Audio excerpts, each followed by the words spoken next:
We're here at BlizzCon 2013 and let's get the big news out of the way first, shall we? The 5th expansion set for World of Warcraft has officially been announced. Warlords of Draenor promises to take the MMO back to its more brutal roots, returning to the world of orcs and humans that we first met 20 years ago in the original Warcraft games. We've got more about that a little bit later in the episode, but the important bits you need to know right now: new level cap at 100, the ability to boost one of your characters directly to level 90, completely revamped character designs, and a whole new world to explore. We also checked out Heroes of the Storm, Blizzard's first foray into the MOBA genre and many people's game of show. Lines of the playable build have stretched across the entire convention centre the entire time that we've been here, and the machines have always been packed.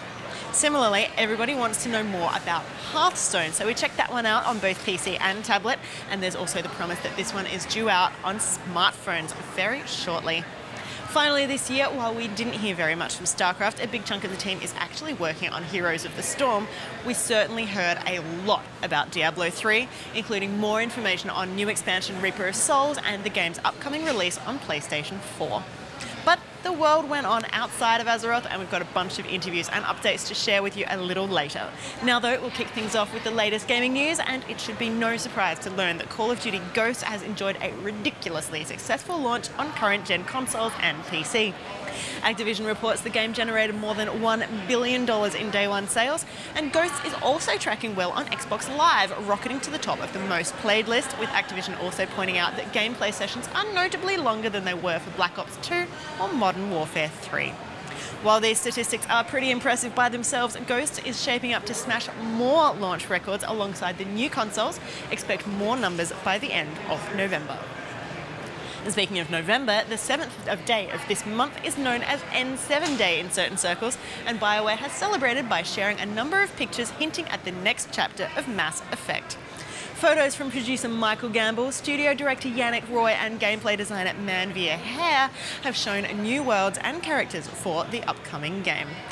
Of course, publisher EA has remained very tight-lipped on the project, but we trust BioWare well enough to know that something big is on the way, even if it doesn't involve Commander Shepard. Fans of video game movie tie-ins, and we're sure there are some, are rejoicing this week as we finally hear word about the Kane and Lynch movie. The last we'd heard about this one was all the way back in 2011 when director Simon Crane pulled out, and it's been radio silence ever since. That is, until now. F. Gary Gray, a director first attached to the project 3 years ago, is now reattached. The acting lineup has also changed significantly. Bruce Willis and Jamie Foxx are no longer in the lead roles. Instead, 300's Jared Butler has stepped up as Kane, with Vin Diesel reportedly in discussions to play Lynch. Another quick BlizzCon snippet for you while we're still waiting to hear more, and Duncan Jones risked getting in massive trouble for telling us this. The upcoming Warcraft movie, which is still 2 years away, will feature both Lothar and Durotan in a storyline that harks right back to the first ever battle between orcs and humans. We've now seen concept art from Dalaran, Stormwind and Draenor, and we could hardly hear the descriptions over the roars from the crowd.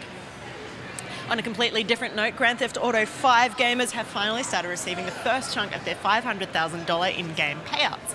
The money is Rockstar's way of apologising for the somewhat dismal launch of Grand Theft Auto Online, and is being paid to gamers in $2 $250,000 instalments. A Dota 2 fan also threw around some massive real-world money this week, forking out nearly 40 grand for a rare in-game object. A gamer by the name of Parda handed over $38,000 for an extremely rare ethereal flame pink war dog, a courier that is used in-game to carry items from the in-game base out to the battlefield and back. The War Dog Courier is rare enough as it's no longer available in the game through random loot drops, and the pink variation of the ethereal flame visual effects is extremely unlikely. There are only 5 of these couriers known to exist, and following the news of this price tag, the others are being rather carefully guarded. After a decade of lobbying, Australia was finally given an R18 adults only rating for video games back in January of this year. Grown-up gamers down under thought that this would be the end of the controversy, but it seems they were wrong. South Australian Attorney General John Rao, who replaced famous video game naysayer Nick Atkinson, has stepped up, saying that 12 games currently rated MA15+ should in fact be bumped up to R. The games in question? Alien Rage, Borderlands 2 expansion packs including Captain Scarlet and Mr. Torg, Company of Heroes 2 Deadly Premonition Director's Cut, Deadpool, Fuse, Gears of War Judgment, God Mode, Killer is Dead, Splinter Cell Blacklist, and both Telltale's first season of The Walking Dead and Activision's interpretation of the same series, The Walking Dead Survival Instinct. All 12 have been officially submitted for review by the board, who will meet in November and December to discuss the classifications in question. And now onto something completely different. LEGO Minifigures Online is slowly getting closer to release, and developer Funcom has opened the gates and invited beta testers to show their interest in the new blocky MMO. Check it out.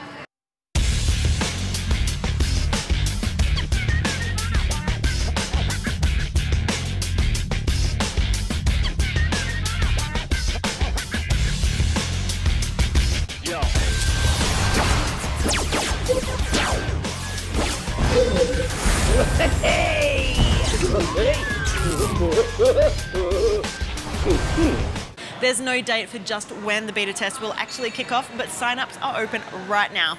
The game itself is anticipated to launch sometime next year, giving you the opportunity to play with a whole bunch of LEGO blocks without the risk of stepping on them. To keep up to date with the latest gaming news, head to playerattack.com, but for now, stick around, we've got plenty more still to come.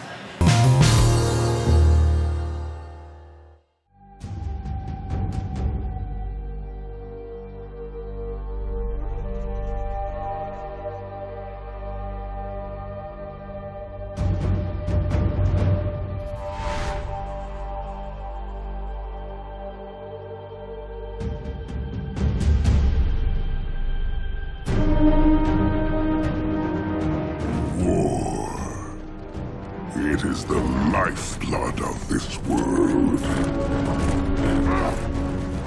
World of Warcraft, Warlords of Draenor is going to be an amazing expansion. It's going back to a time where, you know, there's a lot of lore involved. We see a lot of the kind of badass villains of the past. So we'll get to go and reunite with them and kind of see what they're up to and figure out how to you know, work the lore into that whole plan. We're going to be going to level 100, which is a 10 level change. So World of Warcraft in the past has gone 5 levels, you know, more recently on every expansion. We decided that 10 levels was better this time just because mostly it gets us to 100, which is a great number to be at. So we're boosting, you know, you're going to get to level up to 100.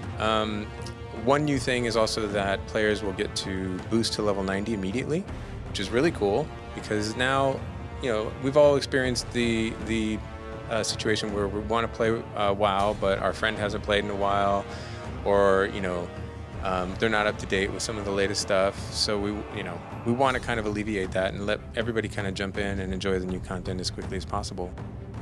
Can you tell us what exactly Draenor is and who are the Warlords and why this is so important? Well, Draenor was a planet that was where orcs and Draenei used to live. And many expansions back, you know, they kind of came through the Dark Portal and they infused Azeroth with a lot of their you know, traditions and cultures and that kind of stuff. So we're going back there, and each one of the clans has a different kind of personality or a different kind of agenda, if you will. Some of them are more noble than others. Others, you know, there's everything from the guy who's like, I want to unify the world and do the right thing, and then there's the guy who's like, I don't need this hand. I'm going to put a sword where this hand used to be. You know, so it kind of runs the gamut there. But in general, Draenor is this very brutal world. It's got huge creatures, huge monsters, I think Australians will probably be able to relate very well to this world, you know, where like 8 out of 10 things will kill you. That's pretty much what it's going to be like on Draenor.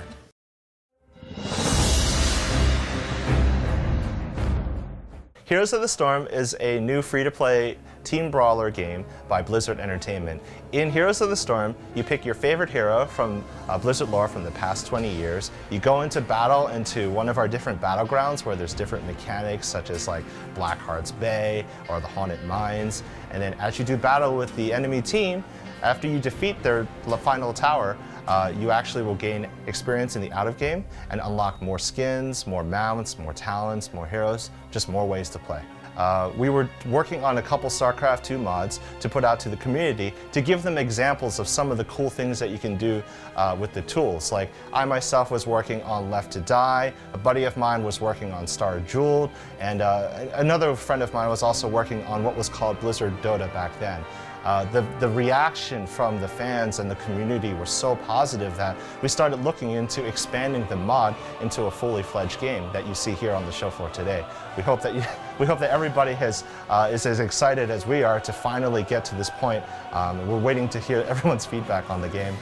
So as you can see in this poster I have behind me, on the show floor you can play as Nova from StarCraft. We also have heroes like Sylvanas and Chen who aren't in the BlizzCon build, but we have them internally. So right now we have 18 heroes from StarCraft, Warcraft, and Diablo, but that doesn't limit us to those universes. We're looking into reliving some of the classics such as Lost Vikings, Rock and Roll Racing, and Blackthorn himself. We really give ourselves a lot of creative freedom from the different universes to draw inspiration from, and we'd love to see them in the game. So Diablo III Reaper of Souls is the first expansion for Diablo III. We're really excited to add a new act. We've added the city of Westmarch as the beginning, and you play through that. You go through 3 zones culminating in Pandemonium, which is kind of that battleground between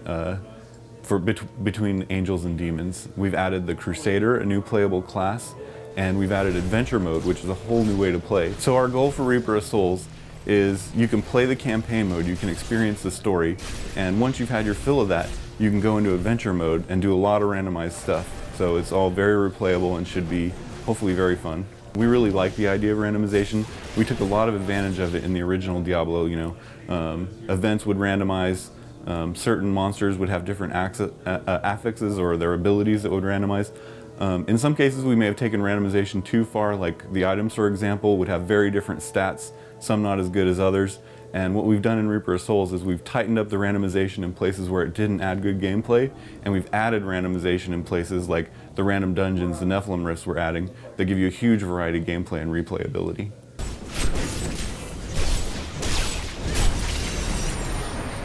So for multiplayer in Reaper of Souls, we're adding a couple new features. We're adding clans and groups. And what groups are basically chat channels where you can talk about things you have common interest in with other players.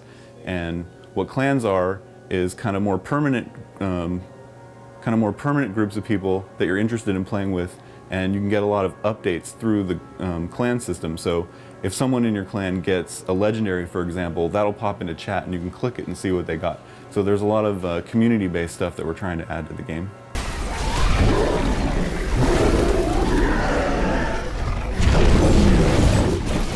So for Reaper of Souls, we've added the Crusader, a brand new class. Previously we had 2 melee classes. We had the Barbarian and we had the Monk.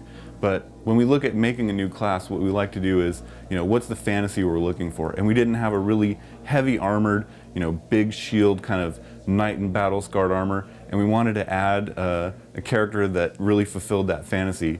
And we gave him a lot of abilities that are close to mid-range, so he can actually reach out and touch stuff from a distance, fire from heaven and all kinds of really big, impactful attacks.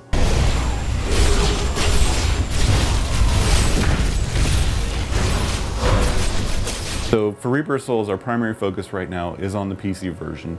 And once we have a really stable, fun version, we're already working on the PS4 version in tandem because we have a development team for that. So when the PC is very solid, we'll take what we've done, look at it for the PlayStation 4, figure out what adjustments we need to make, and make sure that it feels like a great game on both platforms, that it's native to both.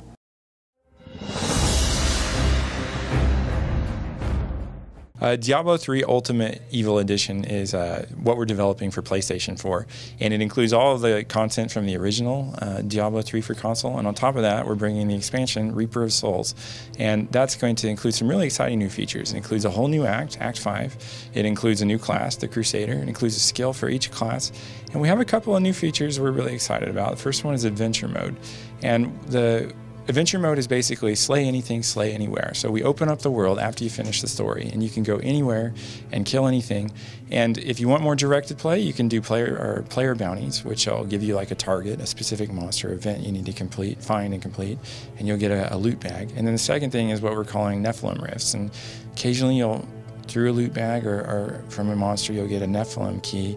You open up a rift and you go into a purely randomized dungeon. This is kind of a throwback and a player request to pure randomness, so it could be any tile set at any level. Any kind of creature can spawn on that level, even if it's not necessarily built for that level. So you can see heaven creatures in the spider cave. And then the final thing we're really excited about for PlayStation 4 are the new social features. We have player gifts, and we also have Avenger kills. Why was it the right time for you guys to make the jump to console? Because it's the first console game that you guys have put out in years. Was it mainly these new features, or was it just, was it consumer response? Did gamers say, we want to be able to play this on the couch? Years doesn't quite grab it. It's almost decades since we've done it. The tech made sense. Like we always wanted to do it. So the tech made sense. It was portable. And then the other thing is the gameplay mapped really well to the console controller, and that's just made us decide to take the leap. And it was a bit of a risk, and we were a little nervous because we'd been away for so long. But it really paid off because the team works really hard, and we put our hearts and minds into it. And the fan response just almost brings us to tears sometimes. So we wanted to make the graphics really take advantage of the PlayStation 4's horsepower. So we've spent a lot of time, we up-resed it to 1080p, we also up-resed the cinematics, and we've also spent some time tweaking the rendering engine to get a little more detail in the textures. You'll also see like some light reflections and watery surfaces.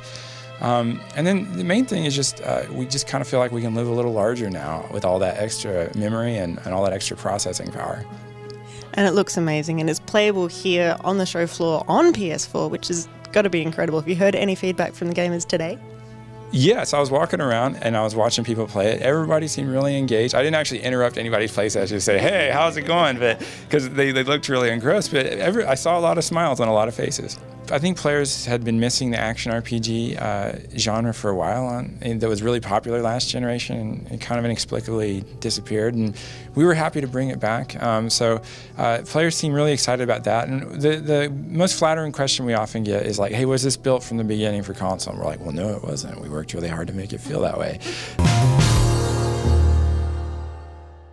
Hearthstone Heroes of Warcraft is a fast, fun strategy game that's set in the Warcraft universe that anybody can play. It's a game where you can play one of 9 heroic classes and duel with your opponent to see who actually is going to win in a match, to see who can actually kill the other person first.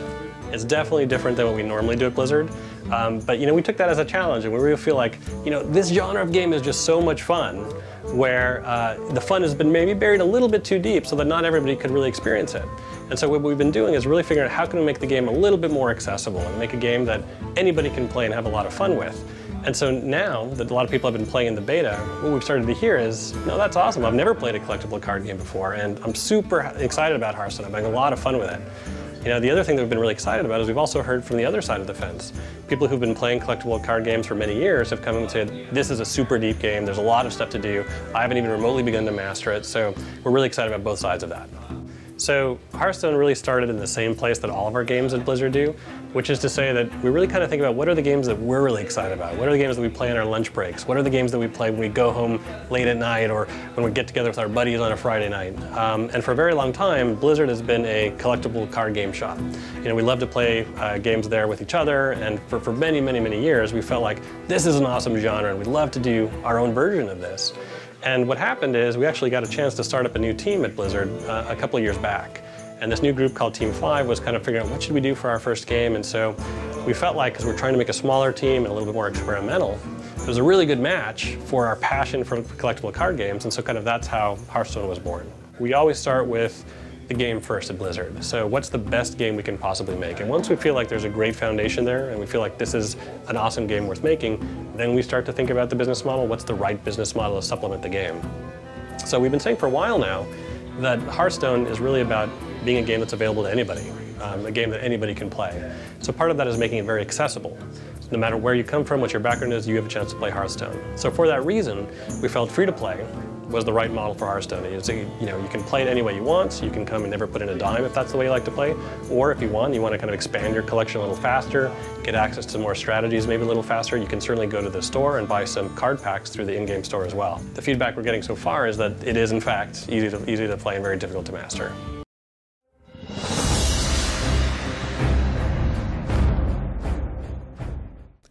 So this is the 7th BlizzCon that Blizzard have held. You've obviously been to all of them. What have been some of the highlights over the years that you've been doing this? Yeah, I mean, so the first BlizzCon by far was a very powerful experience for all of us. Although I think we only had probably 5,000 attendees, and this weekend I think we've probably got somewhere between 25,000 and 30,000 people participating in the event in person, and we have the DirecTV pay-per-view and we have the internet stream, and so you're talking about hundreds of thousands of people participating in the BlizzCon experience this weekend. But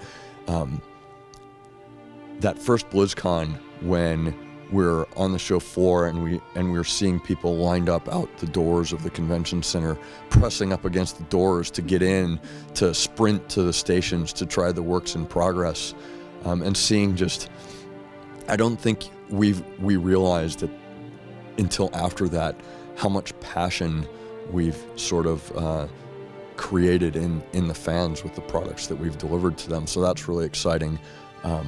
You know, I was feeling very, last night at the costume contest, I was feeling like the community that we have is incredibly special. You know, there were costumes of all sorts of different quality, and some of them were amazing, and some of them weren't going to win any contests, but they were very, very special because they were the representation of that person's passion for these games and these interactive experiences. And it's rare and special to be able to witness that and be part of that. You know, and there's always stories about people that have shared gaming experiences in the virtual space, and they come here and they meet in person for the first time. And I love hearing those stories. And then, you know, there's always like people telling stories about how they've met in person, or I'm sorry, they met their spouse, or you know, their best friend, or whatever, through these experiences. And so I know I'm just rambling now, but one of the first BlizzCons, I don't know if it was the first or second or third, what struck me most was I was on the show floor and I met a family, and they were with their 5-year-old, and they all gamed together. And so I met a 5-year-old fan of World of Warcraft, and it was probably less than an hour later I met a fan who was in his 60s. And so the incredible diversity of people that are very passionate about what we do is really exciting as well. Sorry, I'm just rambling. Ramble away, you've got some amazing stories. I mean, realistically, you have changed people's lives. How do you feel about that? Yeah, it's exciting, right? And hopefully we've changed them for the better, right? Bringing people together through these products is really, really powerful. And I don't think it's necessarily what we expected to be doing, and I don't know that we necessarily recognized the significance of what we were doing when we were creating these products originally. And we come to BlizzCon, and it's a piece of evidence demonstrating the significance of it.